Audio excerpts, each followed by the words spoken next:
Hello, and welcome to the show. I'm Martin Willis, your host, and we have another great one lined up for you this evening. We have David Marceau. He was in the Army Reservist back in 1992. He had quite a UFO sighting, and he was featured on the History Channel's Unidentified.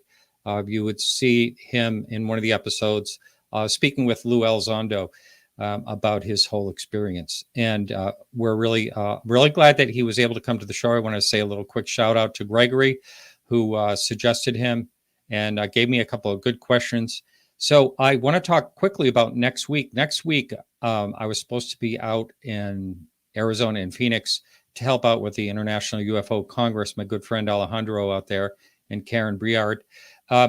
We're going to go out there, but that is virtual now. So but first, I was going to land with a friend in Albuquerque and go to Dave Marler's house. And two iconic people were flying there as well, so we could do a show together. Well, they're still going there.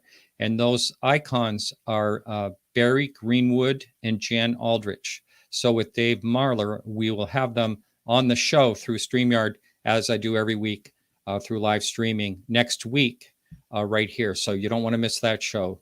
Both Barry and Jan have been around the UFO topic for dozens and dozens of years, and they have really good historical insight. So that'll be really great to have them. Our blog this week from Charles Lear is UFOs over Tucson, Arizona, with a question mark. And that was a sighting that was just this last May. It could have been a drone. There's some controversy in that. But Charles goes right into that. He dove deep in. And so I just want to say something. I'm going to Pine Bush. I hope that if you plan to go there, you say hi to me. I'm the guy that looks like this. So I'm not going to be wearing I don't think I'm going to be wearing like any alien head or UFO hat or anything like that. So, but please, if you happen to see me walking around, I might be hanging out at the KGRA radio table. If they have one, I'll be hanging out with Bill a lot and with my good friend Donna. And so I also want to say and meeting up, of course, with great friends like Mark D'Antonio, Lee Spiegel, and it'll be a lot of fun. Just one quick little thing. I do get a lot of emails. There are a lot of new listeners, and I do thank you for listening to the show. Anyone and all people for listening. And sometimes I don't explain things too often when I'm getting into a case, and I got to get better at that. I was kind of reminded of that last week a little bit. If you are planning on sending me an email, I get probably, I don't know, several a day, on the UFO topic. I think I might have like ADD or something because I have separation anxiety with my AD&D because I have a really hard time reading these 4 and 5 and 6 and 8 page emails.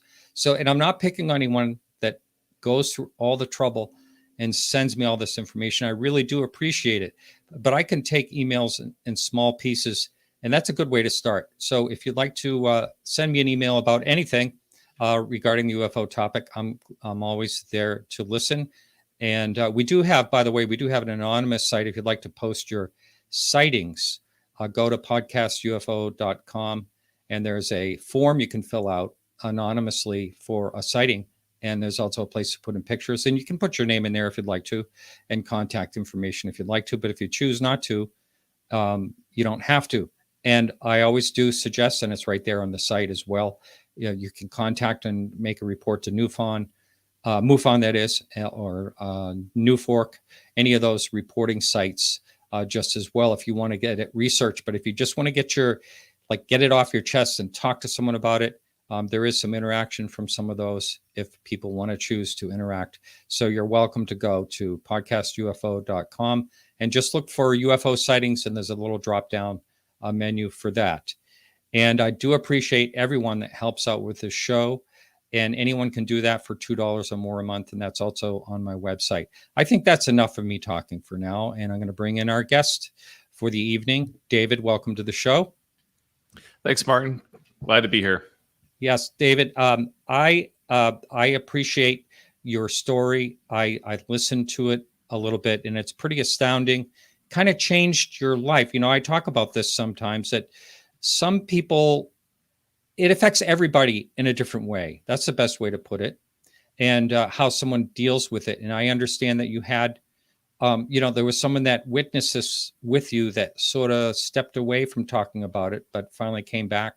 But instead of going into that right now, let's talk about who you are and what happened and the whole detail of the situation. Where do you want me to start? Right now, I'm a dad and a small business owner. Live in Ridgefield, Connecticut. Originally from upstate New York, northern New York, and that's where I was when. That's where I was living when at the time of my sighting. I was in Plattsburgh, New York, and going to school there, and in the Army Reserves. Weekends and summer, and we got sent up to Canada for our summer training. And the border was pretty close. It was only about maybe 20 minutes from Plattsburgh, but we drove, I think, for like 2 days. I went up a week ahead of most of the unit on the advanced party, took all the trucks up and set up everything for everyone else, so things would be ready when they got there. And about a 2-day drive. And so there was a small group of us there, and we got pretty tight over the course of that first week there. While I was there for that first week, made friends with a guy in my unit that I hadn't known before, because I was in the motor pool, and we had our own building. We kind of did our own thing. Didn't really hang out with the rest of the unit too much, and so there was a guy in another platoon. His name was Mike, and he went to my college. I didn't know him from school, but in the Army, the enlisted men who have been to college kind of buddy up together, and the ones that didn't go to school kind of think that we all think that we're better than them, so they kind of shun us to some extent. So me and Mike hit it off, and the next week, when everyone else was up there, our mission started, and we were an ammo unit. And even though I wasn't really part of, supplying the ammunition, they called those guys ammo humpers, the guys that would move the ammunition. We all had to pull guard duty. And I think it was a Tuesday night, I want to say, of that second week, which was the first week for most people. Mike and I just happened to get assigned to the same guard duty, and we went out at 11 o'clock. He was on. We had 3 sites. We called them pads, and he was on pad number 1. I was on pad number 3. We can't remember who was on pad number 2. And probably about 11:20, give or take, I saw an alien spaceship. Mike saw a little piece of it. He didn't really see the whole thing that I saw, but the thing was like right there in front of me and hung out for quite a while. And just so I'm going to pull up the image that you provided of it. You had this rendition created for you, did you, or did you do this yourself? Yeah. My brother-in-law did that for me, just from from me describing it to him. He wasn't even alive at the time of the sighting. So I think he did a really good job. There's, it's not perfect. The nose and the tail are a little flatter than the image shows. It's slightly more angular than the image is kind of streamlined, and the real thing was a little bit more angular. But it's pretty close, for just me describing it. Yeah, that looks like an Art Deco model. Yeah, that's the only thing. The only thing I don't like about it is it's a little bit too streamlined, like a 50s locomotive, like the trains. Yeah. And so this thing, can you describe how it caught your eye and how it appeared and all that? Yeah, 1 second it wasn't there, the next it was, and in between, I had a feeling like someone was watching me, and if you're a parent with kids, you've probably woken up in the middle of the night with your kids standing an inch away from your face. Yeah. For me, it felt like one day I stayed home sick from school when I was a kid, and my sister came home from school. I never heard her come in the house. I just woke up because I could feel her standing in the doorway looking at me. She was really angry that I got to stay home from school that day, and I opened my eyes and she said, "Faker." Was it But like, did she watch Ferris Bueller's Day Off or something? yeah, it was before that. But yeah, I just like I woke up because I could feel someone watching me. And this was something similar. I was sitting there, I'm scanning the woods. I'm trying to like look for bad guys that might come and try to steal the ammunition, which was a distinct possibility. It had happened before. So I just get this feeling like I need to be looking up at the 1 o'clock position, and something told me that something was up there. But then I thought maybe it's a distraction. Before I go, I think I'm going to be looking that way for a long time.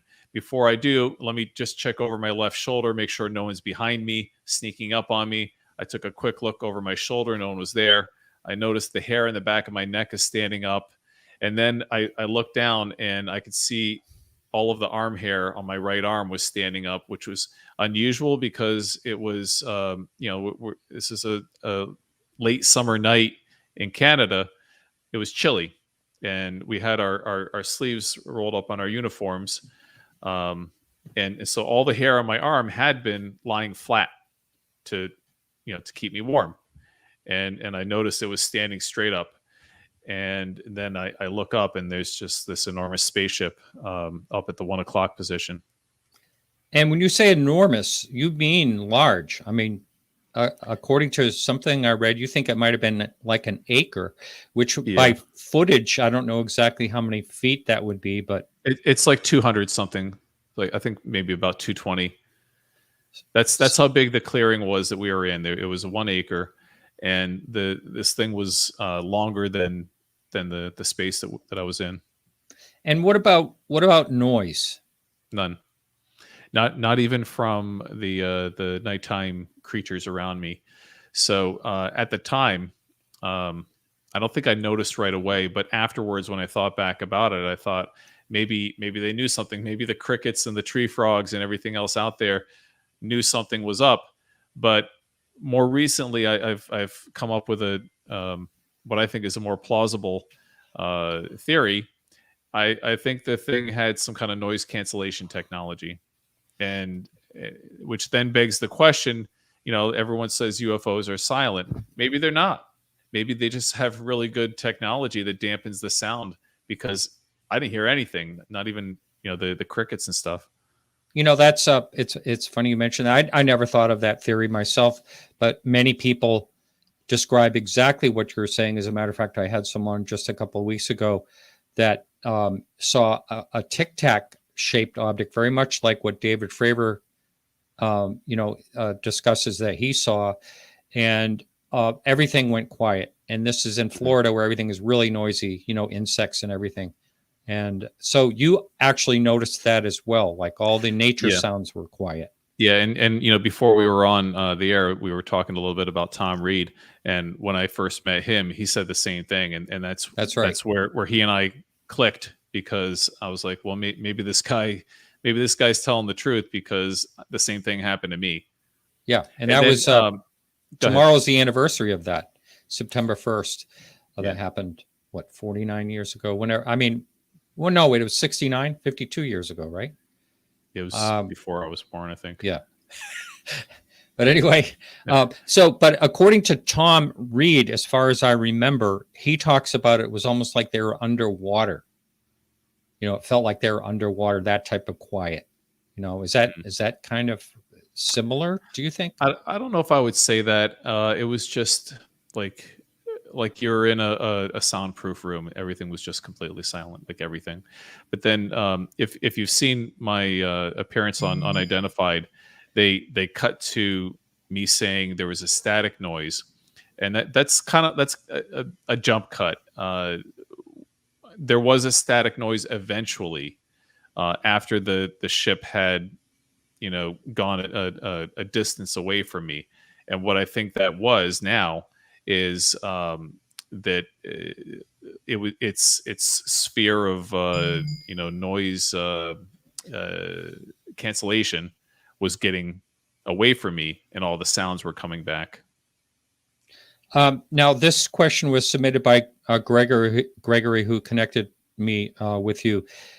Did you notice any other light distortions in your view of the object or the sky behind it that might suggest that there was that it was isolated from its surroundings within some type of energy field? No, everything seemed very conventional to me. I saw this spaceship right in front of me. The moon was behind it. It was like a full moon or very close to full. I could see the moon clearly, and because it was so bright, it lit up the whole ship. So, the ship was similar to the color of the night sky. It was like a dull gray, but with the bright moonlight, I could see it clearly. I could see the trees around me. It was almost like daylight. It was so bright out, and I didn't notice any kind of distortion. If there was, I didn't see it. Now, going back to the windows, this depiction shows like a divided window, possibly. Is that more or less similar to what you actually saw? It's very similar. So the windows are not as long in the picture as they were. There were three of them. They were all the same shape and size, rectangular in a horizontal setting. And I think it covered about 120-degree arc across the front of the thing. The ship is not quite as round as what it may appear in the image. It was a little more. I've always said it's kind of like a rectangle with the corners cut off, but also a little bit like a flattened egg. Now, was this? Oh, excuse me. Go ahead. Was this traveling in the direction of the windows forward? Yes. And the windows didn't actually shine like it's depicted in the image. The light, and it was a very, very intense bright light, but they didn't shine like headlights. The light just stopped at the front of this thing. That's funny you say that too, because that's another thing a lot of people will say about. They'll talk about the light from a UFO and they'll say it didn't behave like a normal light. Yeah. And this goes all the way back. I mean, you can even listen to Commander Halt, Charles Halt, talk about the beam that came down to him back in 1980 at Rendlesham Forest incident. For those new listeners, that's another one to a sighting to check out, another military sighting. Where this beam came down, but he said it wasn't like a normal light. And over and over and over again, you hear that whatever the light is, it doesn't behave like a normal beam of light or normal light. Yeah, when I first started my blog, I didn't talk about the ship much at first. And when I finally did start writing about it, I think the first thing I wrote was about the lights because it was just so unusual. And I've described it as a 5-sided cube where it just stops at the one side. It doesn't shine. It was strange. That's bizarre. Now, did you see any distortion in the light itself? No. Or now I'm going to ask you a really weird question. Okay. Did you see anything that could have been movement like a living being inside? No, I couldn't see anything inside, and I had a really good long look at it. If there was anyone in there, and I assumed for decades that there were some kind of people in there. This was way before drone technology, so never occurred to me that this thing could be either remote controlled or even some kind of autonomous AI of some type. I just assumed there were people inside, but I couldn't see anything in there. Yeah, I mean, well, then you would have to say, okay, if this was like a drone or something like that, why would it need windows? It wouldn't really need, windows are for observation as far as I know. Yeah, it wouldn't need windows or headlights, but there they were. Yeah. So I want to talk quickly about the reaction. You said that the co-witness saw the tail end of it. Can you explain how that all happened? So he says that, and I didn't know this at the time. I thought he saw the same thing I did. It was only when we finally reconnected a few years ago for Unidentified that we had a really good long talk about it. Because after this initially happened, we were ridiculed, and he actually recanted the story not long afterwards because he couldn't take the Wow. I guess the shame, or the the ridicule. So I had always assumed that he saw the same thing. But when we finally had a real good long talk about it a few years ago, he said that he just saw the light, and that's what really bugged him out, because he thought someone had shot a flare up into the air, and military flare goes up, and a parachute pops out, and then it kind of hangs there and very slowly glides down to the ground. Well, if you're guarding, tons and tons, literally tons of ammunition and explosives, you don't want a fiery object floating down to. I mean, they put these pads, I don't know, a quarter mile, half a mile apart from each other, just in case one of them explodes. You don't want all of your ammo going up in flames. So he was bugged out about this bright light up there, and he watched it for a long time, and initially thought it was a flare, but then it never fell. So he didn't know what to make of it. Oh, so he never actually saw the craft like you saw it, of the full view of it. And I, at the time, I thought he did, but he only saw part of the light that was up front, kind of like coming around the side of it. Is that frustrating to you? No. That you're the lone witness? No, because I know what I saw, and Mike was there, and he may not have seen everything that I saw, but he saw part of it. So I feel like I have some corroboration. Now, what about other guards? Were there other guards posted near other parts of this?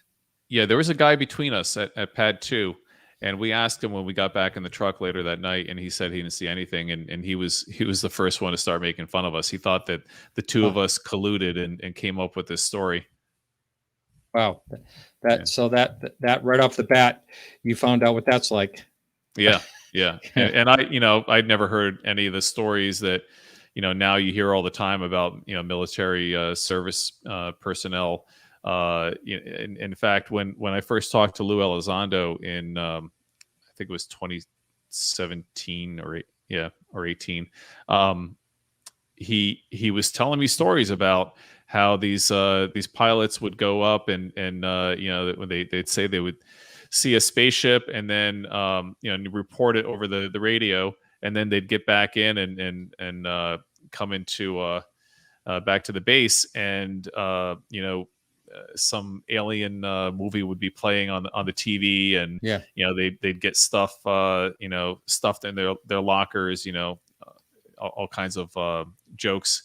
And so people just want to report things. I'd never heard any of these stories before, so this was brand new, and didn't know what to expect. And we weren't even going to talk about it at first, but of course, as soon as Mike got in the truck, he started blabbing about it. And so the cat was out of the bag.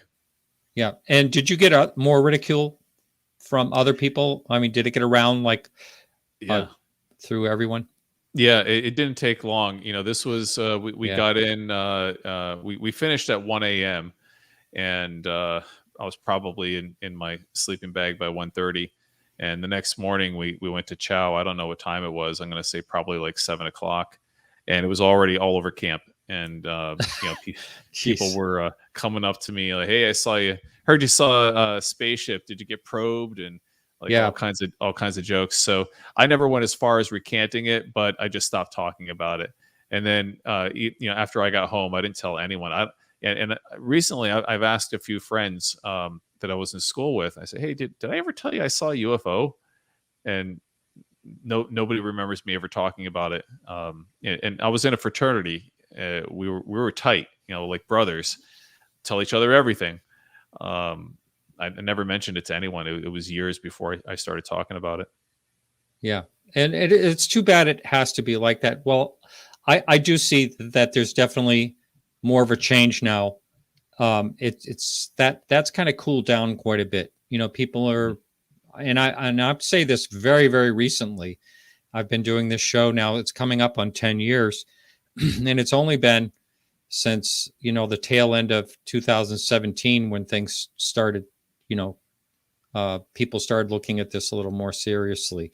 A lot of it had to do with the New York Times article. I say it all the time, but that sort of freed up, people's thinking about it without ridicule. I mean, it still goes on a bit, but it's not anywhere near like it used to be. So what made you finally, well, let me ask you this. How did they find you for Unidentified, and how did that come about? I found them, and this was before there was an Unidentified.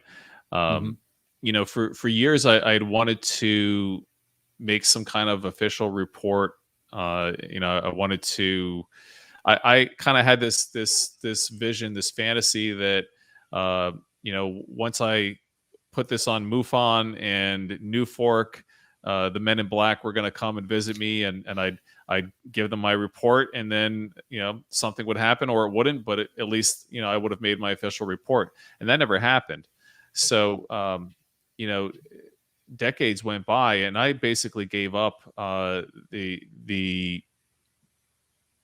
notion that I was ever going to have the opportunity to really officially report this.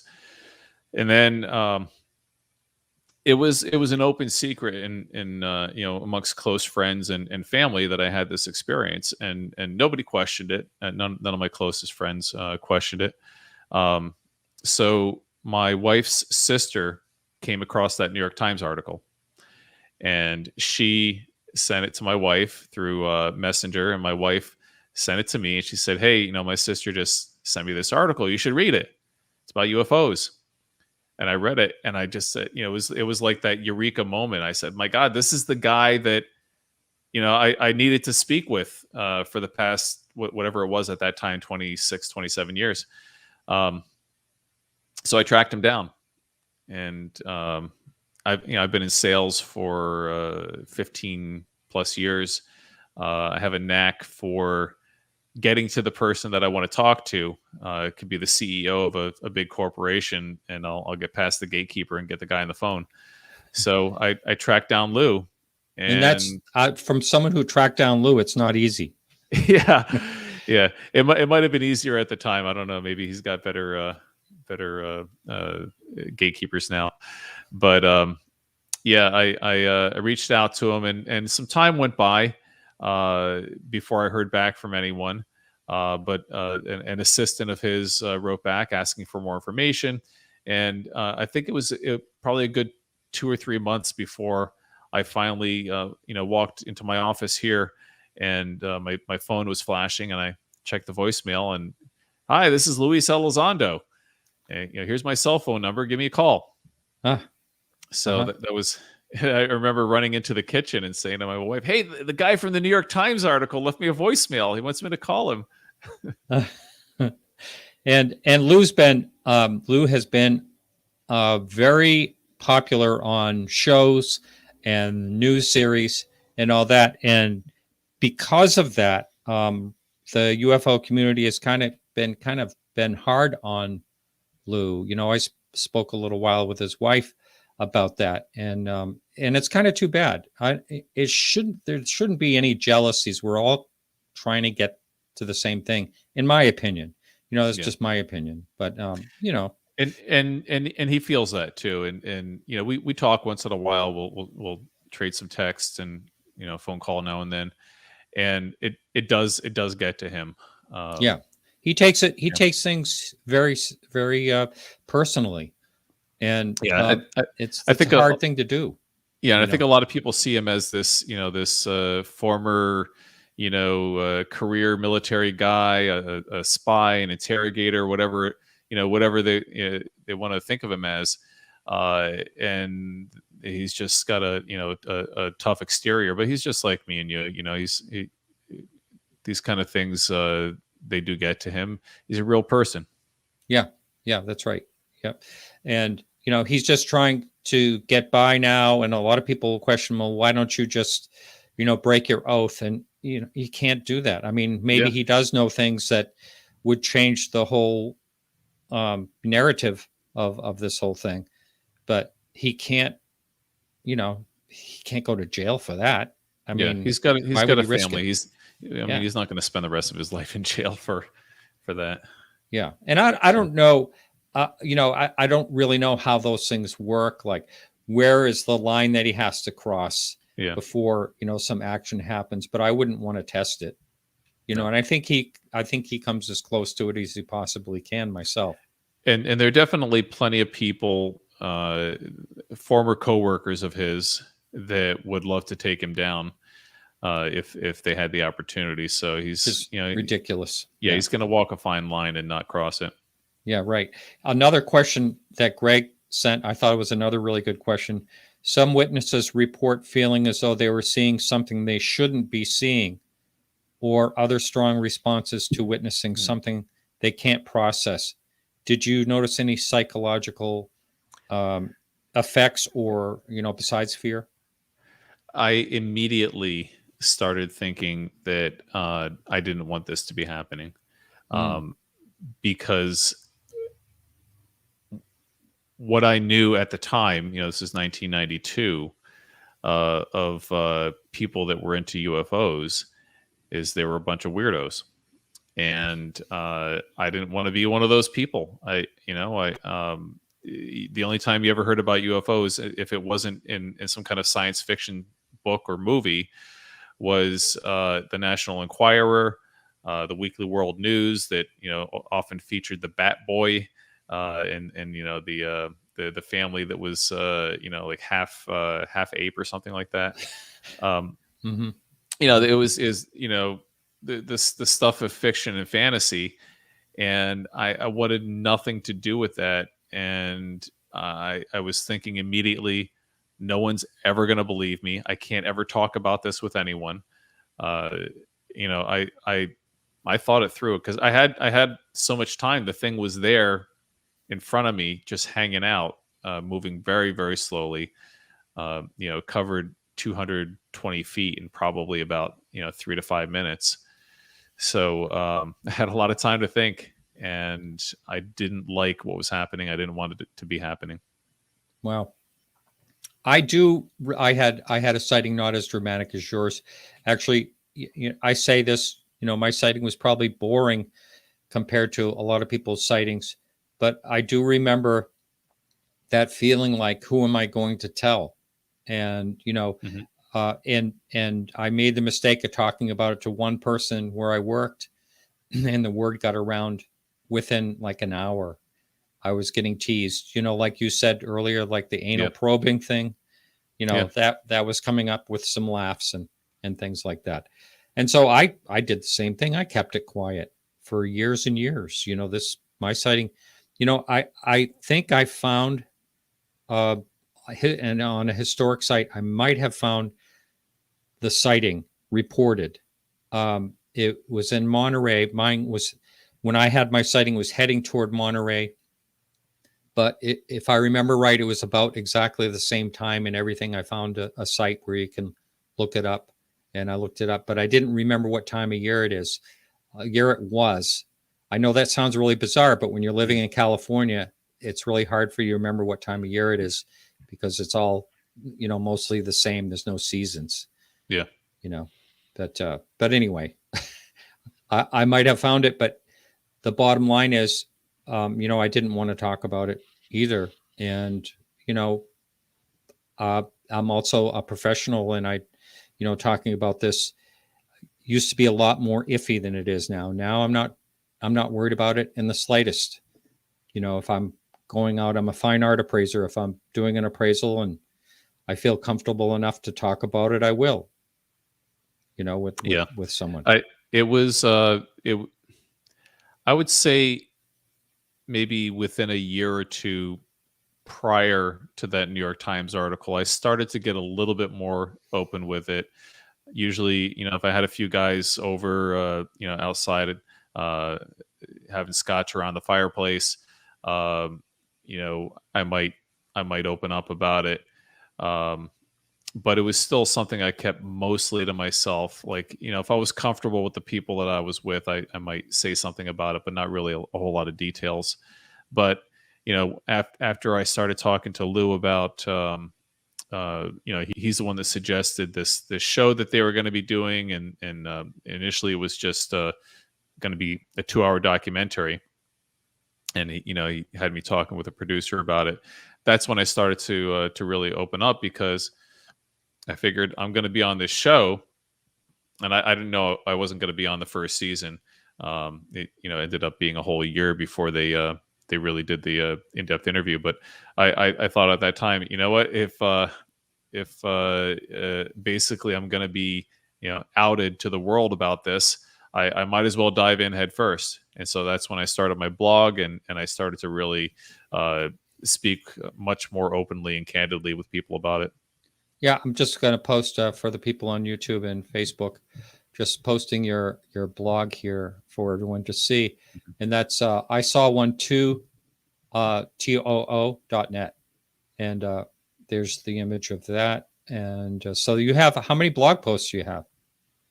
It's close to 200 at this point. I don't write as prolifically as I did the first year. When I first started, it was like it was like a tap turned on, and I wrote every day for months, almost every day for months, and then I got sick, and I couldn't do it for a little while, so I tapered it back a bit. But yeah, it's going on 200 articles. I've got over 250,000 page views, and it's really taken off. I'm pretty happy with the success of it, and I feel like it's doing a service. It's most of it is speculative. It's me saying what are aliens like? Why are they here? Just me coming up with some theories about things like that. But I think what's unique about it is a lot of people who are either doing YouTube channels or blogs, they're trying to prove that there's life on other planets and it's visiting us. I don't have to prove that. It happened to me. I know, so I can start from that point and say, okay, they're here. Why are they hiding? What do they want? What's life like on their planet? What's their motivation? So you're fairly convinced that what you saw was otherworldly? Not fairly. It was clear to me. As soon as I saw it, it was a giant spaceship just sitting there, and then very slowly moving by me. It's not even, I mean, we can talk all day about, the similarities it may or may not have had to anything else and what it might have been. At the end of the day, it's an alien spaceship, whatever way you want to carve it up.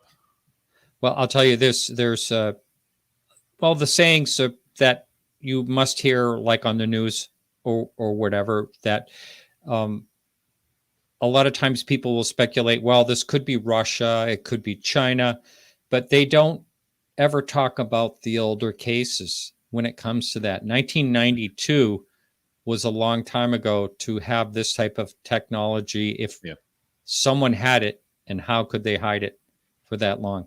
And have you also pondered why it was over the ammunition or the munition, whatever you call them? Yeah, it was clear to me that they were checking out our capabilities. Why else would they have been there and like hanging out for so long? Also, there was like an electrical charge in the air. I think that's what was making my arm hair stand up. And I don't know if that was related to whatever propulsion this thing was using, or if they had some kind of scanning technology like an X-ray, but probably millions of years more advanced than that they were using to see what was inside the boxes. Because they didn't just have you couldn't see any bombs or bullets or anything. It was all these wooden crates, and there was at least 150-gallon drum that was all sealed up. So you'd have to like walk up to it and read the whatever was painted on the box to know what was in it. So they were, I think, scanning what was in there to see what our capabilities were. And let me ask you this, and this is a little off topic, but why are these munitions there? I mean, was this for exercises or something? Or, I mean, Yeah, so this was a joint forces, field training exercise. So there were Army, Reserve, and Guard units from all over the Northeast United States and Eastern Canada that all converged on this one spot for a few weeks to play war games. And since I was in an ammo unit, we were responsible for safeguarding and distributing the ammunition. Not me personally, but that's what my unit's mission was. So we had to have a place to store it, and since we had set up all these camps in the woods, there were no buildings out there, and you see in my episode of Unidentified, they had me standing outside of like some kind of, it looks like an airplane hangar. There was nothing like that. There was nothing. It was just woods, and I was in an empty clearing with a stacks of boxes in the middle of it. So they needed some place to put it. They just stacked it up in the woods and then put guards on it. Wow. And how long did they have to be guarded for? The entire time we were out there. You don't want to let anyone, you don't want to leave it unattended for any amount of time, because there had been an incident a few years earlier. My unit had been up there. This is before I got in. I think it was the year before I was in. And my dad was actually involved in this because he was in my unit as well.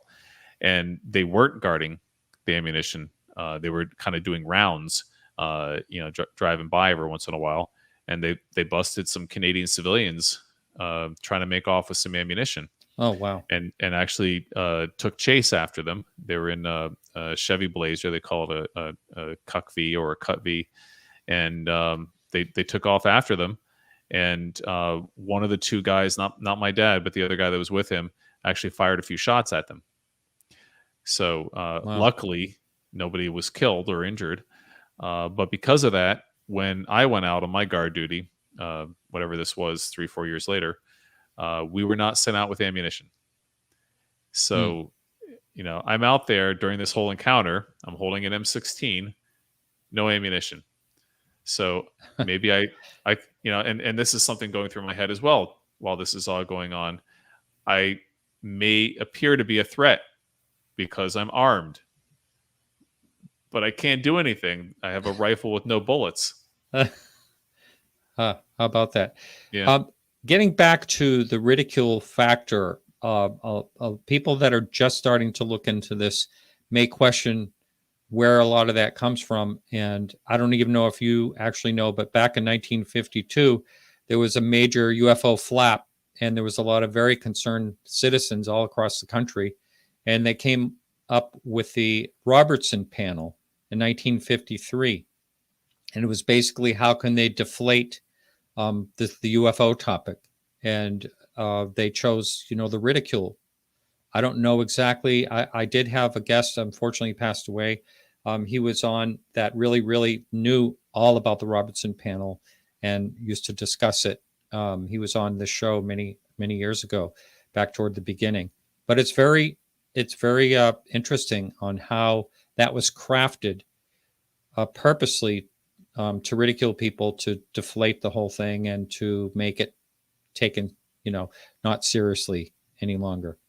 We have a question here for you. Have you had any health problems that might be attributed to the craft? I have not. I did have cancer a couple of years ago, but it's a hereditary thing and not related to my sighting in any way.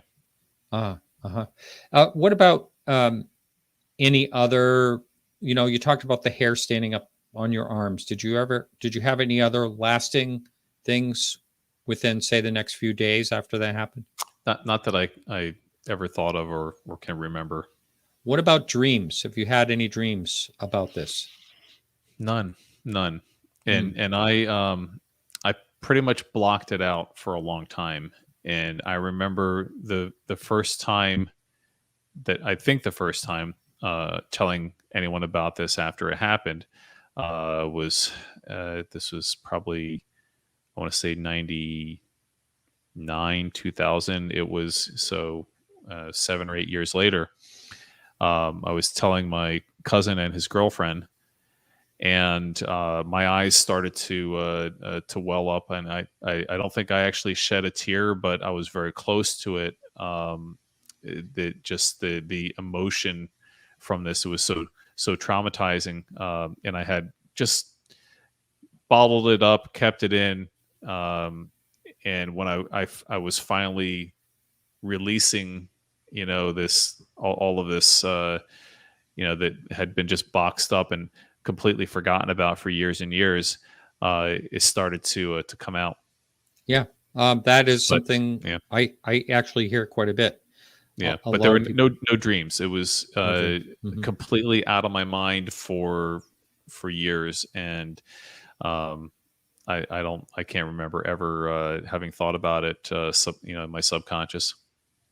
How about that?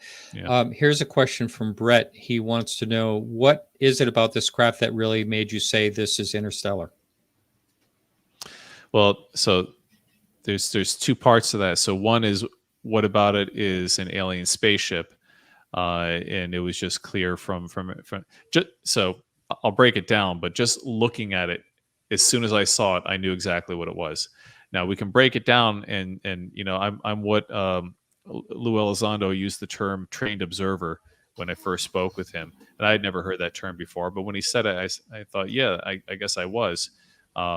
So we had been trained to recognize all U.S. Allied aircraft, Soviet bloc aircraft, and civilian aircraft of all types. We had flashcards, and they had stats and silhouette of each type of aircraft, so that if we saw something at night or far away, we could identify immediately, is this a U.S. ally, Soviet bloc, or civilian, and then we would know whether we should shoot it down or not. Mm-hmm. So it didn't have any wings, tail fins, rotors, propellers, jet engines. It hovered silently, moved very slowly. And if you look at the image, there's no mistaking that for anything that's either in the U.S., Soviet, or civilian inventory. So that's one thing. It was very clear that it was an alien spaceship. Interstellar is a different question. You have to assume that this thing came from somewhere and it wasn't Earth. So is it from another planet in our solar system? Probably not. At this time in '92, we were pretty sure that there was no life on Mars. That was kind of a new thing that was proven. We'd known for a while, but it had only recently been proven that there was probably no life on Mars, and therefore probably no life on any other planet in our solar system. So if this thing came from another planet, it's got to be from somewhere outside of our solar system.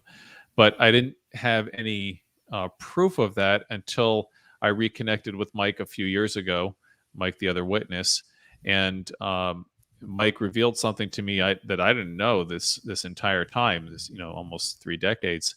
And he said that he was watching it for a lot longer than I was, and that after we got off the field phones with each other, he was still watching it, and he saw it zip off into space in a streak of light, and that if he had blinked, he would have missed it. But it was there 1 second, and then a streak of light, like in the movies when the Millennium Falcon or any other like spaceship goes into hyperspace, streak of light, and it was gone. And that blew my mind, because I had for decades I had this storyline, this narrative in my head of what happened.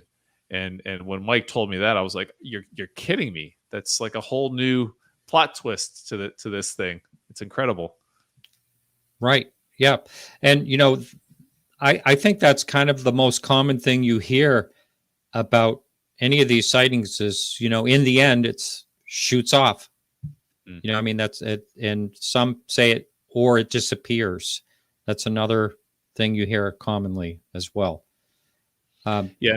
And I didn't know what was going to happen. I watched it for quite a while after it had, left the area that I was in. And, when it was close by, I was bolted to the bench I was on. I didn't want to get up and move at all. I was afraid it was, someone was going to see me in there. But after it started to kind of get a little bit away from me over the trees, I was afraid that it might circle back around and come over top. So I ventured out into the center of the clearing, and then eventually out towards the dirt road that we came in on. And I continued watching it as it drifted away. And I watched it for a good 5 to 7 minutes. And as it got further away, it was blending in with the sky more and more, and it was getting hard to see. And I had Mike and I had been planning on syncing up at 11:30, picking up our field phones and checking in on each other. And I did not want to miss that call because I had to talk to somebody about this. I had to see if he saw what I saw. And so at 11:27, I stopped watching, and I went back to the bench to sit by the phone, so I wouldn't miss the call with Mike. In hindsight, maybe I should have stood there a little bit longer and continued to watch it. Maybe I would have seen it zip off into space, but I was so freaked out about this, and I think I was thinking pretty clearly, but I wanted to get back to the safety, what I felt was the safety of that bench, where I had the woods behind me and I could see in front of me, and it just felt safer there. Yeah. Did you feel when this thing did not go over you? You saw it from a distance to your side. Is that correct? Yeah, it was. I say within 100 yards, because if the clearing was, we'll say 220 by 220, and it was right over the trees, on the edge of the clearing, then it was less than 100 yards from me, and it stayed at that same about that same distance. I guess it probably got a little bit closer to me because it was a square area that I was in, but it was about the same distance the whole time. Would you want to speculate on the height of the object? Yeah, I've guessed that it could have been as high as 50 feet, but it's hard to say. And I'm this is me looking back, trying to figure that out. Sure. Based on its length and the proportions of how high it looked compared to what I knew about the area that I was in. Maybe it wasn't 50, maybe it was 30. It was big. And would you want to speculate about the height of the windows? Well, they were a good portion of the nose of it. So 10, 15, probably easily 10 or 15 feet. Yeah, I could guess that. And the windows are always the bizarre part. And you hear circular windows, like portholes, and you hear people describe all these different things, and a lot of times they'll describe seeing movement, or some people have described beings, as hard as that is to swallow. I have a friend who saw something like that. A ship flew right up to her, and she saw somebody inside. Yeah. And I actually recorded an interview with her, and have not wanted to take the time to edit it and put the whole thing together, even though it's a great story. It's and very compelling. She's really reputable, and this is someone who produces a TV show. So I probably should get this thing on my YouTube channel, but it's a really incredible story. She saw somebody inside this thing. Yeah. I would like to be notified when that's on your channel. By the way, I subscribed to it today, and Awesome. We're ready to go into break right now. And as we go into break, we're going to be playing a clip that you did an interview with Lou Elizondo, and we're going to be playing that. And at the very end of that clip, and also in the show notes, is the link to your YouTube channel. So hang in, everyone over at KGR Radio. We'll be right back right after these messages.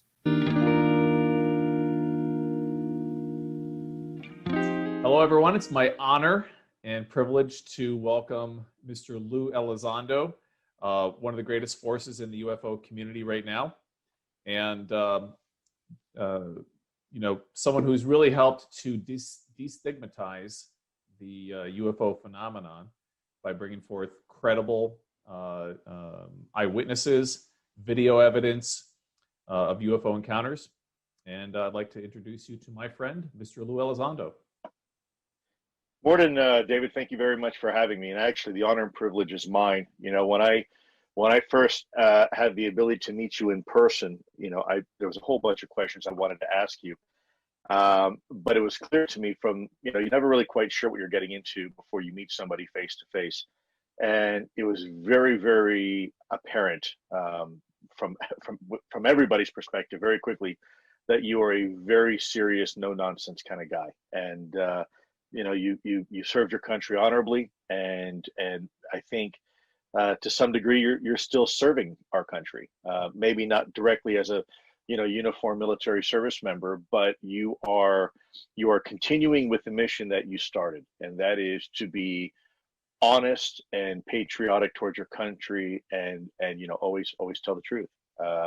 And I think in this regard, this is certainly no exception. You were very impressive. Your background's very impressive, and it's honestly one hell of a story. That was, by the way, let's not forget, backed up by somebody who you hadn't talked to in nearly 20 years, and trying to find a witness that can come back and even remember something after 20 years. Hell, I'm not sure if I can remember something 10 minutes ago. And yet, that person came up and said, yeah, this actually happened. And honestly, I recanted my story because I saw the crap and the grief that David was getting. And, I didn't want to be part of that. But now, after 20 years, I have this enormous amount of regret for not sticking to my guns and just telling the world the truth of what I saw. And you did stick to your guns, and you never wavered. You never changed. And I think, what was so compelling to me is that in the one episode, we kept that quote of yours where you said, nobody wants to be known as that quote unquote UFO boy. And you're absolutely right. I mean, I don't want to be known as that. And, I especially when you have a serious career and a lot of responsibility. So again, I guess in short, thank you very much for having me. It's really my honor and privilege to be here. Thanks, Lou. I appreciate that. And I really wanted this to be all about you, but I've been told never interrupt someone when they're complimenting you. So I'll let you go. Thanks a lot.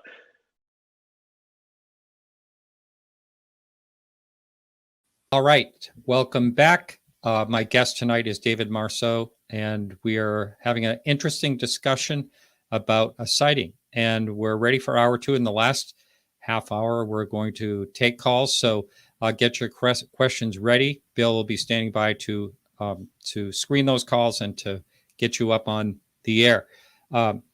So since this happened to you, have you looked into other UFO sightings like the Nimitz and other military sightings, or what have you looked into? Yeah, so before I started my blog, I had really no interest in ufology at all. It just wasn't something that, first of all, I didn't know how much of a community there was out there until I started to really get involved with it. And it's great, by the way. I had said in the past that I didn't want to be involved with the UFO community, but now that I am, the people are great, and most people really just want to get at the truth and get some formal recognition of what's happening, just like I always had. So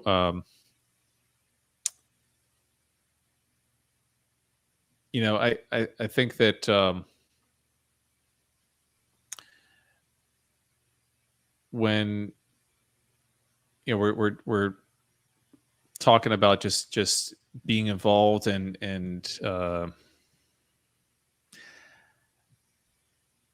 help me out here. Okay, sure. Yeah. No, I get it. I understand that, the people in the community do want to help for the most part. We all do want to, figure this whole thing out. That's why I've been doing this. We're in 10 years now, coming up to 10 years in just a couple of months. And I've said a number of times on this show that I probably know less now than when I started. because it is a big question mark. And I have a friend who's a filmmaker, Dean Aliotto, and he has a great one. Maybe we're just not asking the right questions. And so, what do you think of that? I mean, yeah, well, we're definitely not. And one of the first conclusions I came to when I started the blog was that I was looking for things to write about, and I came across the Fermi Paradox, and so you've got all the responses to that of things like the zoo hypothesis, and what's the one where all life, the extinction hypothesis, where we're the only ones left. Yeah. And one by one, I picked all of those off and said, well, this one's not true. This is not true. This is not true. Because I saw one of their ships, somebody came here. And if there's one, it can't be just one. I couldn't, I can't, I knew that I couldn't, all these years before I knew that there were other sightings, I knew I couldn't be the only person in the world that had an experience like that. And there can't be just one ship from one planet. And I think we kind of get a little myopic about that and think that, there's just one other planet out there and just one type of spaceship. I think, I've never seen the ship that I saw in any kind of chart or any other, reports anywhere. There's dozens, if not hundreds, of different size and shape ships that people have seen. So they're coming from all over the place. I think that the universe is teeming with intelligent life. And so, we are asking the wrong question. And the question is not, where is everybody? They're here. The question is, why are they hiding? And I stroke my own ego here a little bit when I call that the Marceau paradox, because I think I'm the first one to have asked it. It's not why are they, where is everyone, but why are they hiding? Yeah, that is there's a lot of talk about that, and one of the things I think is pretty profound. Someone just I think someone called in a while back, and I've heard it. It seems like I've heard it several times since, and that is why on earth would they have lights? There's no reason for them to have lights. Do they have lights because they want us to see them? Or that's what I think more and more, because at first I assumed that they were either headlights or windows, and that's what I thought for many years. And more recently, I thought, well, why would they need to look out a window? We have cars with backup cameras. Yeah. What use would they have for lights or windows? So my latest thought on that is that maybe it's some other kind of technology that we don't understand. If you go back 1,000 years and show someone a cell phone, who knows what kind of powers they would attribute to it based on their understanding of how the world worked at the time, or even back 100 years ago. They wouldn't understand what it was. So I think, lately that the lights on the front of this thing were something we can't understand. Yeah, I think that's a pretty good way of putting it myself. I'm going to show a picture here because this is the first image that we have of another solar system. This just, I think, was released last week. And I'm not sure. I do believe that we are going to see more of that when the what is the name of the telescope that's going up fairly soon? I actually saw it in person myself. James Webb telescope. When that goes up, I think we're going to be seeing a lot more images like that. And if you think about it, the possibility of intelligent life is just so extremely high. It's hard to see today where any intelligent scientist or any intelligent person would deny that fact that there must be intelligent life out there. It's amazing how close-minded the scientific and academic communities are to all of this, because and this is something I've written several blog articles about, how the best minds are ignoring this. The people who are most well equipped to be studying this and documenting it are the ones that refuse to touch it. And it's because of for one thing that it doesn't fit the any scientific models. You can't have a repeatable process. Right. So if you can't have a repeatable process, it's not something you can test. It's not something you can peer review. So it doesn't make sense for them to want to study it. The other thing is the same thing that the military folks experience, and that's the ridicule. If you're an academic who has spent probably decades doing study and writing papers and books and got your PhD, and you've risen up through the ranks in your academic community, you're not going to stick your neck out and be the weird UFO guy, because once you do, no one will ever want to do any kind of joint work with you. No one's going to sponsor you for anything. You're not going to get any funding for anything. You're dead in the academic community. So nobody wants to risk it. Well, I think of we had a guest on and you probably have heard this name, Avi Loeb. Yeah, the Harvard astronomer. There's an exception. I've written about him and really put him on a pedestal because he's not afraid to. I mean, now granted, he's in a position where he has some leeway to stick his neck out. I mean, he's the head of the department where he's at. Long tenured Harvard, one of the most prestigious schools in the world. Yeah. So he can afford to stick his neck out. Most people are not in his position. That's right. But I think I really like, he was on last week just for a few minutes, and I really like his attitude to think like a child. That's where he says that we make the most progress, to be open-minded and to look at things like a child would, the curiosity of a child. Otherwise, the stagnation of, all right, we already know, this is impossible, will set in. So hopefully people will take notice of that and more people will join the ranks. Yeah, and that's something that really holds a lot of people back as well. I was talking with someone who's literally a rocket scientist at one of the defense companies here in Connecticut, and brilliant guy. And I started talking to him about this ship that I saw, and how it might have gotten here. And he completely shut the conversation down, said that there's no way that anyone from any other solar systems can get here. He wasn't trying to say that maybe life doesn't exist out there, intelligent life, but that it would be impossible for them to get here because it violates Einsteinian physics, which other physicists have said, well, no, actually, relativity allows for that.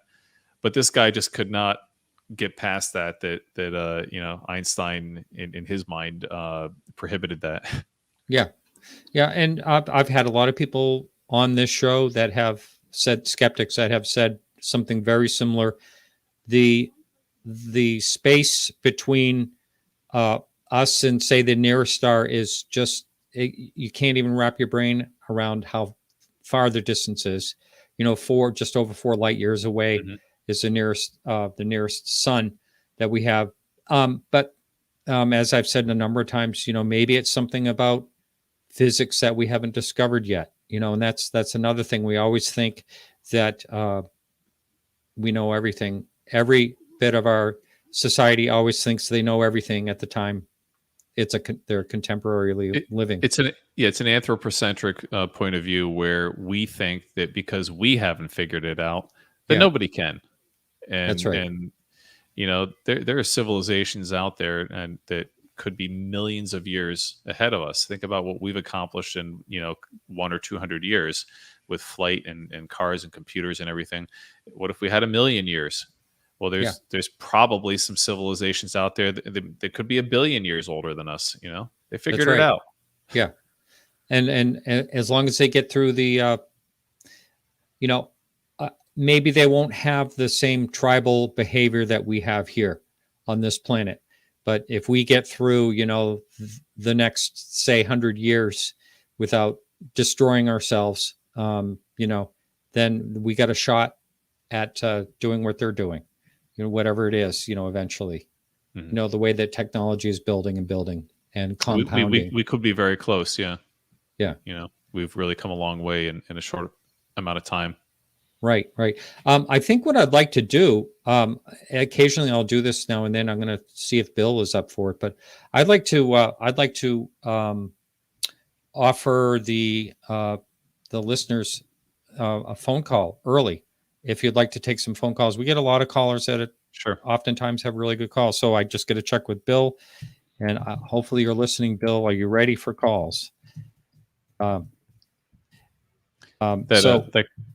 clip that you played during the break was pretty cool to see. I haven't watched that the interview with Lou in probably over a year. Whenever we made it, and it's a little embarrassing because he spends like the first 2 minutes of the interview basically praising me, and it wasn't it was unexpected, but it's kind of cool. He's a good guy.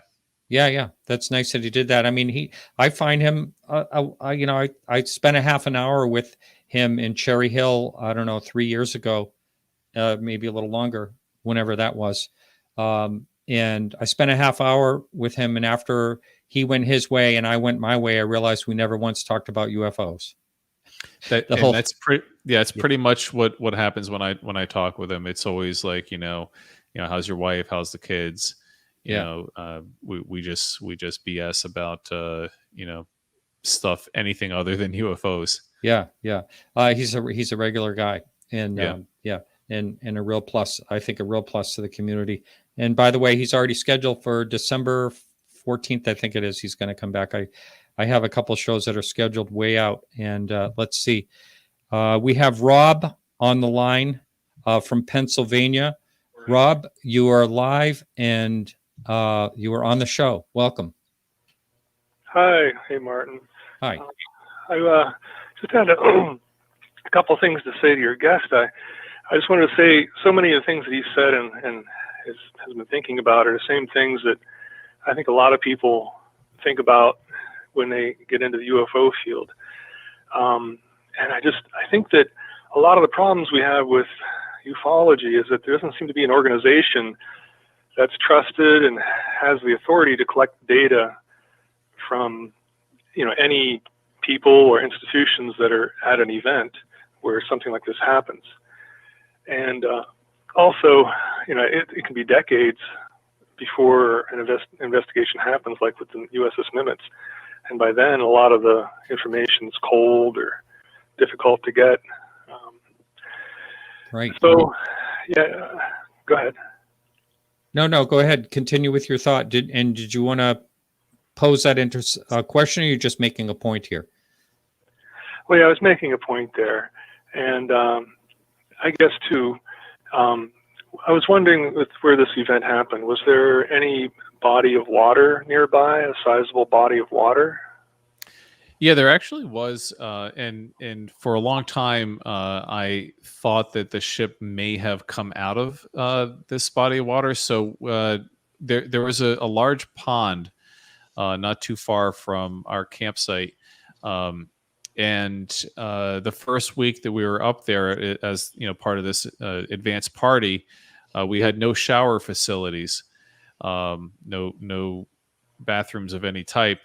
So I think 2 or 3 times that week, we all jumped in the trucks and we went to this pond. Now, this pond was probably like full of all kinds of toxic, stuff. You could see like rainbows, floating on top of the water. We were, probably bathing in diesel fuel and who knows what else. But it was a bath. So large body of water not too far from us. And in my mind, as I would recall the sighting, I envisioned that the ship may have actually risen up from the pond, and that scared the daylights out of me because we had been bathing in there, and I thought, well, geez, maybe we stepped on the thing while we were in the water, like, but years later when I was doing some investigation for Unidentified to make sure that I had all the facts straight. I really took a good hard look at the Army base on Google Maps, and with the help of Mike, the other witness, and also another soldier that had been there and the same rank as me at the time, was able to pinpoint where I think our site was, and it's flipped around. Where the water was on the opposite side, so the ship could not have come out of the water. Wow. Okay. Hey, thank you for being on the show, David, and I'm going to be checking out your website. Sounds interesting. All right. Yeah. Thanks, Rob. That's his YouTube channel. And it's basically YouTube /user/Marceau David, right? Yeah. Also, davidmarceau.com will point you to the same YouTube address. Okay. Although it might give you like a security warning, but it just goes right to YouTube. Yeah. Security warning from Men in Black, right? Yeah. So the lines are open, and Bill is waiting to take your call. Do remember, when you're sitting there and hold, Bill will probably remind you, but to make sure you mute the show you're listening to. We had a little trouble with that last week, so we got pretty frustrated. And so anyway, the line is open, and thank you, Bill. He just told me he's reminding him this week that. So now, when you hear the word disclosure, did you do any blogs about that, and what's your thoughts about that? That's something that comes up a lot. Yeah, I've written a little bit about it. Until recently, I have always shied away from any type of government conspiracy because, my point of reference is based initially and primarily on my own experience. What happened with me was no kind of organized resistance. When we got back to the guard shack where we walked from camp to this kind of collection area where they drove us out to the ammo pads. We got back to the guard shack. Mike tried to report it to the non-commissioned officer in charge, the NCOIC, and the guy yelled at him, told him to get out of his shack. None of what we experienced was any type of organized effort by the government. And as I started to get more involved with the UFO community, I kept seeing the same kind of thing, that it wasn't an organized resistance. It was individuals within the government who were deciding not to stick their neck out, or maybe they had a religious conviction which prevented them from wanting to escalate any kind of investigations. So disclosure is the government saying, hey, we know about this. We've known the whole time, and here's all the information that we've been collecting and hiding from you. I don't think it's that simple. I don't think that there's one entity, one body within the government that is putting up these walls. I think there are a lot of individual agencies and individual people within those agencies that are just deciding not to do anything about it. Maybe they don't want to get ridiculed. Maybe it's religion. Maybe it's something else. So I don't know if disclosure, in the sense that people generally conceive of it, is ever really going to happen, because I don't think that there's that much that's being hidden in an organized manner. Not that there's stuff we don't know about. Sure, there's Lou will be the first one to tell you. I can't talk about it, but there's stuff we should know about. But I just don't think we're ever going to get the big D disclosure at any point ever. Yeah, well, I agree for a number of different reasons, and that is, just my own philosophy that I've mentioned on the show a number of times. I think it's possible that some part of the government might know something about this more than it's being released, but I don't really think they really know what it is. And it would do more harm to release the fact that they don't really know what it is than to keep quiet about it. That's part of my thoughts. Another one of the things I have thought about over the years, and like, who would generationally pass something down? In other words, okay, there's, information that someone had and now they're off to retire, and, is it gone? Is it, is it stored in a file somewhere in Area 51? I don't know, how all that would even work. Well, so playing devil's advocate, it could be, just a cultural thing where, maybe you've heard of the experiment where they hang a banana from the ceiling and in a room full of monkeys, and the step ladder that the monkey can climb to get the banana is electrified, and any monkey that touches the step ladder gets electrocuted, and then one by one they replace those monkeys with new monkeys. And as the new monkeys come in, the other monkeys tell them, no, don't touch the step ladder. And then eventually the step ladder is no longer electrified, and all the original monkeys are no longer there. It's all new monkeys. But because they've had this culture, passed down, nobody wants to get on the step ladder and take the banana. Wow. So, it could be something like that happening too, where there's just always been this culture within whatever agency collects some of this information that says, we're not giving it out. But I don't think it's that organized. I don't think that there's a doctrine that says we have to keep information from the people. I think some individuals are just deciding not to go any further with it. Yeah, and I do. When you mentioned earlier religion, I remember Lou Elizondo speaking on someone's podcast where he said that a superior told him that he thought it was demonic. I don't know if you ever heard that. Yeah, he's mentioned the religious opposition to me a couple times. It's too bad, and that's actually the reason why Mike, the other witness to my sighting, doesn't want to officially step forward, and he's authorized me to use his first name but not his last name. He didn't want to appear on camera on Unidentified, and I really I applaud him for having the courage to go as far as he did. Because his reason for not wanting to go any further is that he's very involved with his religion, with his church. It would be considered by the, we'll call them the elders in the church, to be a major distraction from their mission if he became known as the UFO guy. So, even though he was there, he had this experience. He knows what he saw, but because of the community that he's in, the religious community, he just can't, go any further with revealing who he is and publicly talking about this. Yeah. Well, maybe that'll change someday. Maybe he'll have the courage to talk more about it in his community, if the whole narrative changes on that.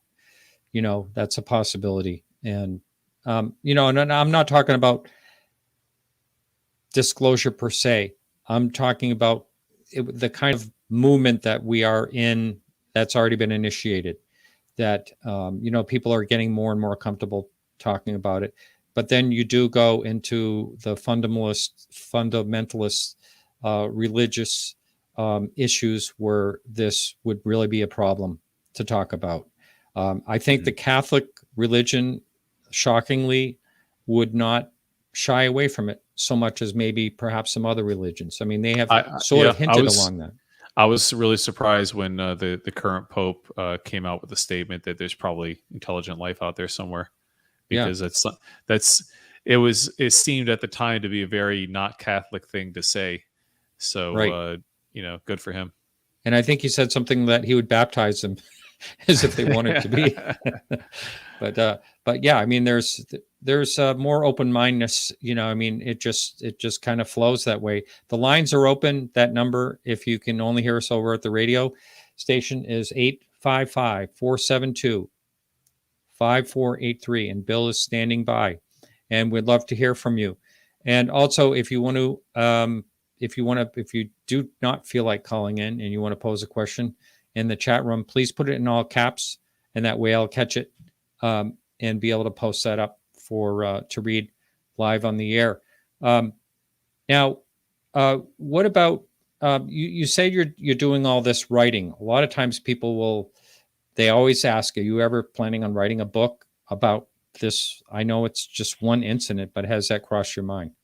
Yeah, and I really started to think a lot more deeply about that recently, because the memories of what happened are starting to fade, and I think it's important to get something documented in writing, to have an official account. I really view this as a historic event, and I didn't want to think that for a long time, because who am I? I'm not, no one special. I'm just the guy that happened to be on guard duty that night. But I think something historic happened, and I want to make sure that I document it. And when, in the years when I wasn't really talking about it, when it would come up, it was crystal clear in my mind. Like not only like it happened yesterday, but like I was back there reliving it every time I told the story. And it doesn't happen anymore, because however it affected me, whatever it did to me, I'm cured, basically. So the downside of that is that the memories are starting to fade. So I want to make sure that that I'm able to document everything, not just that a spaceship came up and I saw it. Big deal. That's one little thing. There was so much more to it. Everything that I was thinking about at the time and experiencing, and everything that led up to it, and everything that happened after it, and how I eventually was able to tell the story. So I think that I could easily write a couple 100,000 words about it. I'm up to 40,000 right now. I think I'm about a third of the way done. And oh, wow. It's just pouring out of me. And I sit down at the keyboard at like 5 a.m. and I'll type for like 2 or 3 hours and feel like I didn't get enough done. How about that? Well, all they say, all memory is a reconstruct. Whenever we are remembering something, we reconstruct the experience, and then in the reconstruction, we oftentimes will fill in the gaps with things that are comfortable to us instead of what an unknown thing that happened. So it's really tricky. And I have suggested on this show before, because only learning from someone like Klaus Svahn from Sweden. I said Switzerland by accident last time, but basically says, if you have an experience, you just sit and you draw pictures and you write it immediately by yourself. It doesn't matter how many people you had the experience with. Mm-hmm. You go separately by yourself and you all write down exactly what you saw in great detail immediately after the experience. I think that is wonderful advice for anyone out there that is listening that may have something happen. And here's a question in chat. This has impacted your life. Do you think that that was the intent of the entity? I don't know that they had any intent at all. I think a lot of times when we think about aliens and UFOs, we want to ascribe some personality, some persona. Yeah. We want to humanize them, because that's our frame of reference. We know how we think. Yeah. That's a mistake I think we make. Yeah. So I don't think that we could wrap our heads around what they're doing and why they're doing it. There may be, I have written a bunch of articles about how, the zoo hypothesis is probably the closest, response to the Fermi Paradox that anyone's come up with, because I think, maybe aliens are here on safari, and we're the safari animals, or we're the lions. They don't want to get out of the Range Rover and risk, that we're going to hurt them. But otherwise, are they up to something? Are they trying to influence us? Are they, do they want to share some technology with us? I don't think that they think like that. So, I agree. I've said that many times on the show. I know you haven't watched the show, but a number of times I'll say that is a big mistake that we make, is trying to put them, in a persona or a way of thinking. Like, perhaps they know violence. Perhaps there's a lot of different things, but they're not human, whatever they are. And who knows? Everything has to do with evolution and environment, and how you're going to survive. All has a lot to do with that. We have Bricktop. Yes, it's Bricktop from San Diego. You are live on the air. Bricktop, welcome to the show. Hey, how you doing? Thanks for having me on. You bet. You got a question for our guest? No, I'm just kidding. I have to say, though, real quick, it sounds like Eddie Bravo is answering your phones. That's exactly who it sounds like. So, and you have Eddie Bravo fans right there. I have to say that. But I have 2 questions real quick. The first is, David, do you believe that any of these craft that you see in the sky are man-made? And second of all, what do you think about Mark McCandlish? And I'm just going to thank you. Okay. I don't know who the person is that he mentioned. Do you? I do not know. He hung up too. So Mark McAmbush. I guess maybe he's trying to be funny. It's definitely not man-made. And this is something I thought about many times, but I was really thinking it through today on my riding mower out cutting the grass. When it's you're a out good there. time to think. Yeah. It takes me a couple hours to finish all the grass, and so I have some time to really think things through. There's no way that it could have been man-made, and you touched a little bit on this earlier, but if this is 1992, so if you think about the time back then, Russia had just bankrupted itself trying to keep up with us in the Cold War. They were too busy trying to figure out how to feed their people to be able to come up with silent hovering technology that could zip off into space. China wasn't even on the radar yet. They were still a third world nation 30 years ago. They had the bomb, but as far as conventional weapons go, their best hope of winning a war with us was to overwhelm us with 4 times the number of soldiers.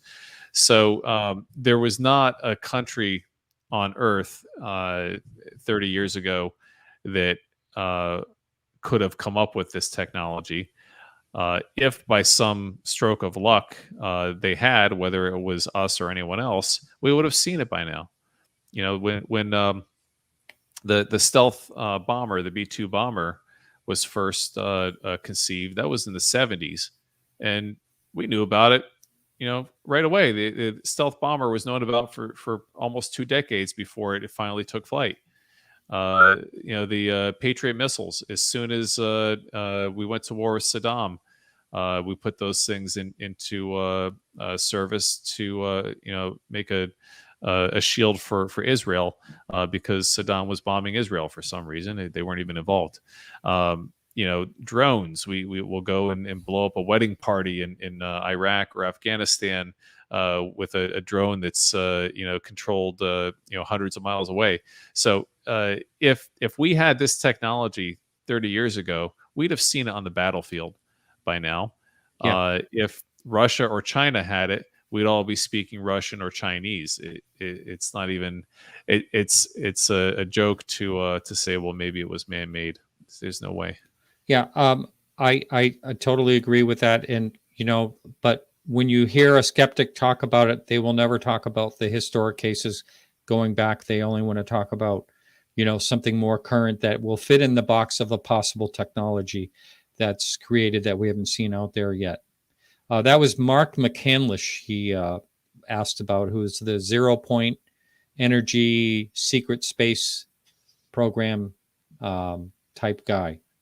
So I don't know if you want to call him fringe. I might offend someone by saying that, but anyway, that's who that was, and I don't know too much about him. So, and obviously you probably don't. So no, I've never heard the name. Yeah. Oh, he recently passed away. Dave Altman just told me. Well, sorry about that, Mark. I hope I didn't offend you if you heard me over the waves or whatever. Mm-hmm. Now, what about other military cases? Have you looked into other? I started to ask you that, and I don't recall if you ever answered that totally. Have you looked into other cases, or other cases fascinate you? I think the one in England, what is it, Rendlesham Forest? Yeah, that was pretty compelling. Of course, the Nimitz incident is, and this is what I don't get. So I don't think there's a better example than the Nimitz incident. You've got really highly trained, highly credible pilots. They know what they saw, and you got this joker. Oh, now his name slipped my mind. The debunker. Which one? Oh, Mick West. Mick West. Yeah. Mick West trying to poke holes in it. He's like, coming up with all kinds of wacky theories about what they saw. They know what they saw. So it's totally ridiculous to say that someone like them would not know what they were looking at. Yeah. So if and I wasn't a fan of his to begin with, but when I heard that, I'm like, well, this guy has zero credibility. If he's gonna try, take down the Nimitz case, you can't believe anything this guy says. Yeah. But other military cases, I don't look that deeply into them. I don't go out looking for other people's cases. Now, that being said, since I have become known in my sphere of people, people have come to me with to talk about their sightings because they can't talk about it with anyone else. They don't want to be thought of as crazy.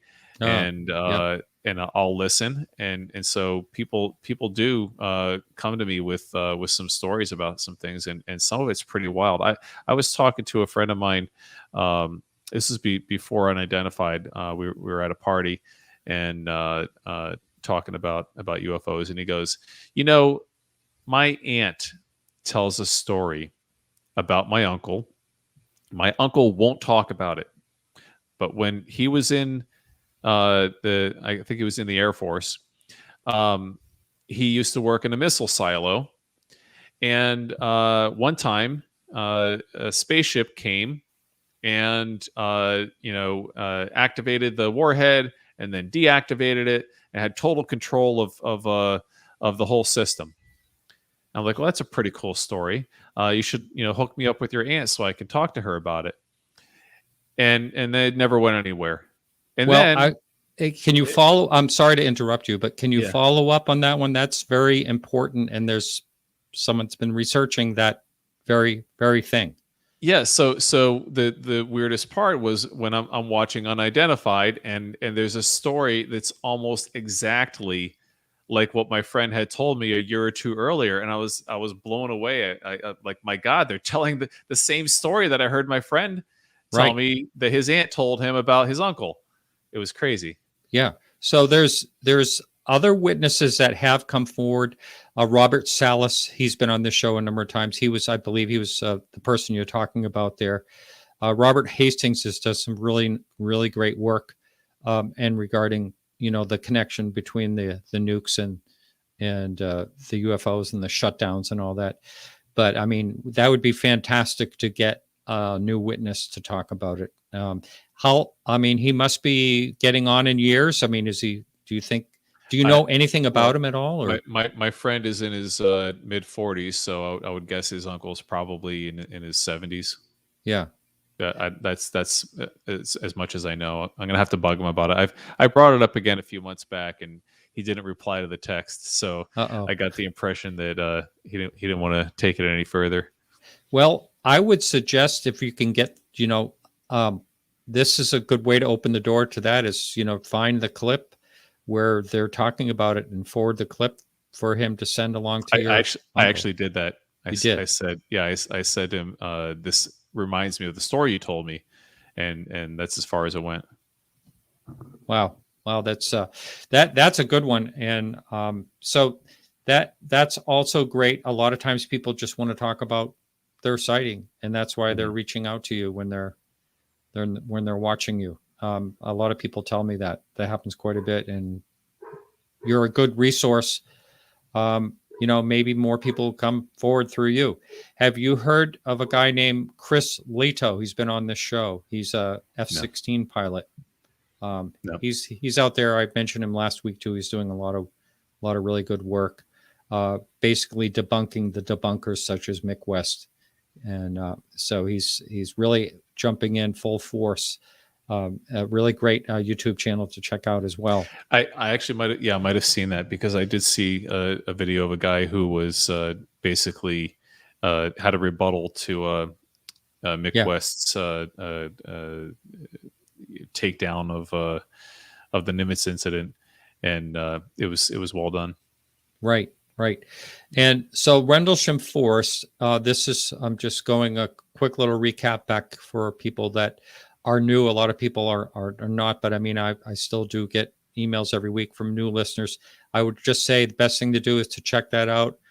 Just Google it. It's a fascinating incident. Happened in over 3 days. People say longer than that, but over 3 days back in 1980 on a site that was a U.S. site over in England, and fascinating case. And a lot of people involved in that. There was a lot of controversy.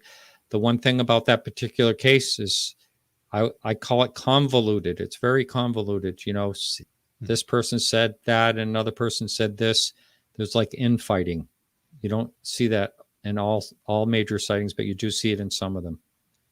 And it's too bad. Yeah, I think that's all right, though, because everyone's always going to have a different perspective and a different recollection of what happened. I think if everyone is agreeing on some of the basics of it, but the details are a little different, that's fine. Maybe they did see or experience some slightly different things. Yeah. Well, you get a group of people all experiencing this very same thing, and they all have, different aspects. I mean, look at what's going on with politics these days, where you have the left and the right seeing the same exact thing happening in our country, and they both describe it in a completely different way. Yeah. I can't even get into that on the show. Yeah. We won't give any details, but that's what's happening. We see it. That's right. And so let me ask you this: where do you think you'll go from here? You're making these YouTube videos, and it's an interesting thing to you. Do you think you'll maintain an interest in this and explore it more? So I don't know how much I'm going to do with YouTube. I just find it so tedious to do video editing. Yeah. Even though, like, when I finish something, I look back and I say, "Hey, that was pretty good." But I enjoy writing the blog. I do want to get this this book finished, and even if it doesn't sell a single copy, if I'm the only one that buys it, maybe give one to my mom or my wife for their birthdays. I think it's really important to get it documented. So I'm going to do that, and then once I've finished that, I'm going to really do some more with the blog. I just enjoy writing, and I think about things. I think about aliens, who they are, why they're here, what they want, what they're like, and so it's fun to write about. Yeah, it's very fascinating to try to speculate. Again, it's so hard not to not to put them in an equality to us in some type of way when we absolutely have no idea. I'd like to think that they're compassionate. That would make me feel a little safer. There's obviously, you don't hear, there's the whole abduction side of it, but you don't hear a lot about, bad experiences for the most part. You hear about some things, but, you wonder, you're not hearing about, like, they're not blowing us up is what I'm getting at. Yeah, and I wrote an article about that too. What made me think of it was when the cathedral in Paris caught on fire. Yeah, terrible. It made me think that aliens could come down here and destroy whatever they want. If they can get, I always say, if they can get from there to here, wherever there is, they can do X. Whatever X is. So. If they wanted to destroy us, they could have done that a long time ago. They've got technology we could never imagine, and I think that we would be destroyed in a heartbeat if they chose to. They don't want to. Why? I don't know. Maybe they have some kind of prime directive that they can't interfere with us. Maybe it's just not worth their time. And if you think about ant mounds. I'm sure when we were kids, we've all walked up to an ant mound and stepped on it for no reason. Ants weren't bothering us. Yeah, we just decided to destroy their home. And then as you grow older and you start to think about it, and even though they're maybe insignificant insects, they work pretty hard on that thing. We should leave them alone and not destroy their mound. Yeah. So, maybe to aliens, we're like ants. They could crush us if they want to. They don't feel like it. Yeah. So a lot of people use that analogy too. Like, that's why, we're not being communicated with, because our intelligence is on a level where we are the ant and they're us. They're that far above us. People have, as bizarre as it sounds, a number of people have said that they've had, like a telepathy messages and things like that. And a lot of it has to do with taking care of the earth, which is pretty interesting for many, for decades. A question: does David think we'll see more UAP videos released to keep the public's interest and support for funding, possibly? For funding whom? Yeah, I mean, the only one I can think for funding is, like, for instance, Avi Loeb is I contributed to last week, has that Galileo fund. But, well, let's just put it this way. Do you think there'll be more UAP videos released? There are more out there. Yeah. What I am told is that we need to file the right FOIA requests. We need to know how to file those and what we're looking for, but it's out there. It's someone's got it. We just need to figure out how to get it. Yeah. Now, I mentioned on this show, because it was another podcast that Lou was on, he mentioned that there's a 23-minute video that he expects to be released that has multiple UAPs in it. And it would be like a game changer. I did connect to him to ask for details. I spoke to his wife, and she said that he is not at liberty to say whether or not that's going to be released. I know it sounds like a teaser. He doesn't intentionally do anything like that, to my experience. Usually when he says we can expect something, something does happen. Mm-hmm.